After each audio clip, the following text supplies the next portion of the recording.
Hey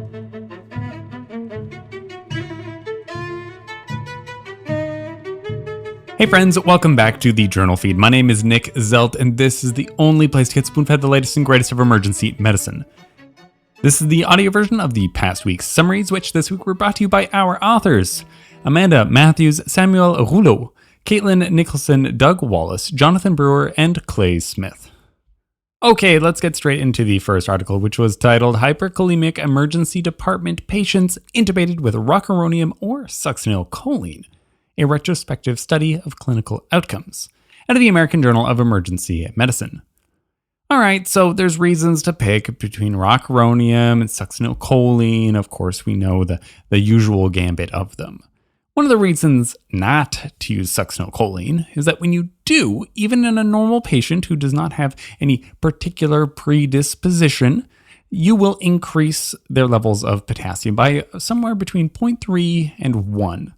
Which is not insignificant, but it only lasts, 10 to 15 minutes. Well, that's 10 to 15 minutes. And so this is something that you could worry about. But outside of the patients who have upregulated receptors, the classically high-risk people, does this bump in potassium really matter? Is anything bad going to happen because of it? The only evidence that seems to exist thus far is a couple of case reports of poor outcomes. And so it's not very well studied, and certainly not very well studied recently. The authors say that the last time this was looked into was in 2002, apparently.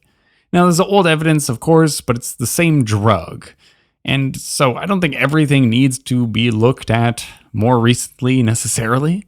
Otherwise, we're just circularly studying the same things over and over again every couple of years. But hey, I think it's fair to still look into, and I'm interested reading about it. And if people don't publish on it recently, then, less people are going to read about things. So this was a retrospective cohort study of 434 patients. They were adults, and they had to have a potassium level over 5.5 to be included in this. And then they got RSI in the emergency department using rocuronium or succinylcholine. And then they wanted to see how many of these patients died over the next 24 hours or arrested within the first hour of their care. The mean initial potassium levels were 6.3 and 6.4 between the groups, so really quite similar. And honestly, that's elevated. And what they found was no statistically significant difference in 24-hour mortality, 10% for rocuronium and 10.5% for Succ.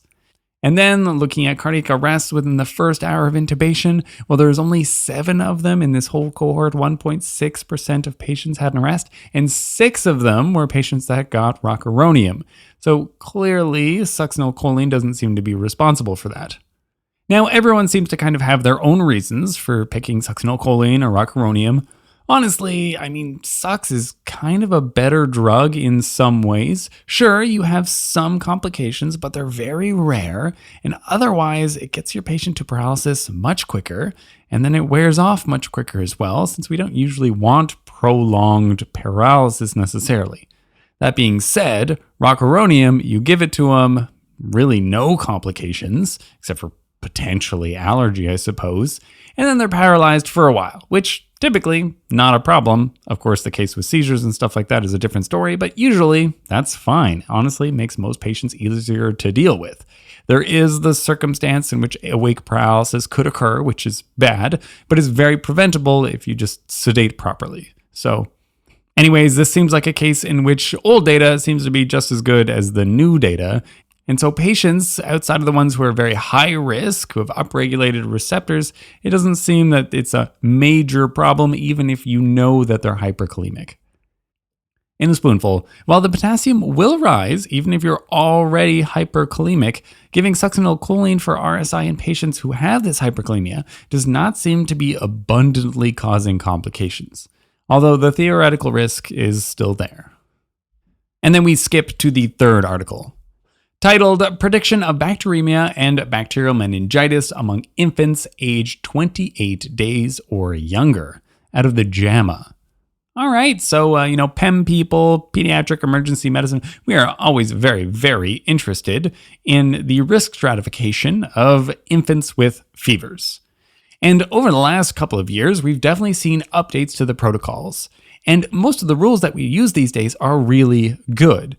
That being said, most of the infants less than 28 days still get pretty invasive workups. But is that truly necessary? A lot of the papers that we've seen seem to show that tools like the PECARN prediction rule actually perform very well in these infants less than 28 days. There just hasn't been enough data on these kids. And that's what these authors were really trying to get to the bottom of. That's why they pooled together a larger cohort of data across multiple countries to see just how safe a modified PECARN rule is for risk stratifying these infants less than 28 days to be low risk for major infections. Invasive bacterial infections, specifically bacteremia or bacterial meningitis. To be included in this trial, you had to be previously healthy, full term, and non-ill appearing as a neonate with a fever over 38 degrees Celsius. Now, from this, these patients got, sort of the usual blood and urine workup, and they did serum testing of levels of procalcitonin, which is very important because it's a very good marker. And if your procalcitonin was less than 0.5 nanograms per ml, and you had an absolute neutrophil count less than 4,000 with a negative urinalysis, this would make you low risk, even if you're less than 28 days. And low risk would mean that you do not need an immediate LP. Instead, you could forego any antibiotics and you could get admitted to the hospital for observation for 24 hours. If that goes well, great, you'll get your cultures back. If those are negative, then awesome, you can go home, you're fine. But of course, if you get sicker, then you'll need the rest of the workup. And so what did they find? Now, among about 1,500 infants, 4.5% of them had invasive bacterial infections, and 0.7% of them had bacterial meningitis. The PECARN rule demonstrated a pretty high sensitivity, 94.2%, and an excellent negative predictive value. Now, many of you probably don't remember the last time you actually looked at how you calculated sensitivity. Sensitivities and specificities are really dumb numbers. They're not actually telling us what we really want to know. What are much more important numbers are things like the negative predictive value. The negative predictive value is a lot more telling about how useful this test actually is. And a negative predictive value of 99.4%, well, that's going to do quite a bit. And if that's the case, then the odds of you having bacterial meningitis are very low. So low that it doesn't warrant you doing an LP on these infants if they're that low risk. Certainly not off the bat unless something changes. And indeed, in this cohort, no patients with bacterial meningitis were misclassified as low risk. So the rule does very well for more than 1,500 infants. It does a great job of ruling out meningitis. It's not quite as good with bacteremia, but that you're going to find on your blood culture, which is going to result within the next 24 hours, and still you don't necessarily need an LP for those kids. But that can depend on the exam of the child, how things are going, what kind of bug grew, you can make a game time decision. So what does this mean for the management of febrile infants? This could mean the world, actually. I'm not sure when the next updated guidelines are going to be, but this could definitely change things. This would definitely change the current management of febrile infants. Now, I don't think everybody's going to change over or too quickly until this is put into the guidelines, because this is always kind of a touchy subject. They're little kids. You really don't want to take any risks here. But honestly, in the next guidelines, this could very much be updated.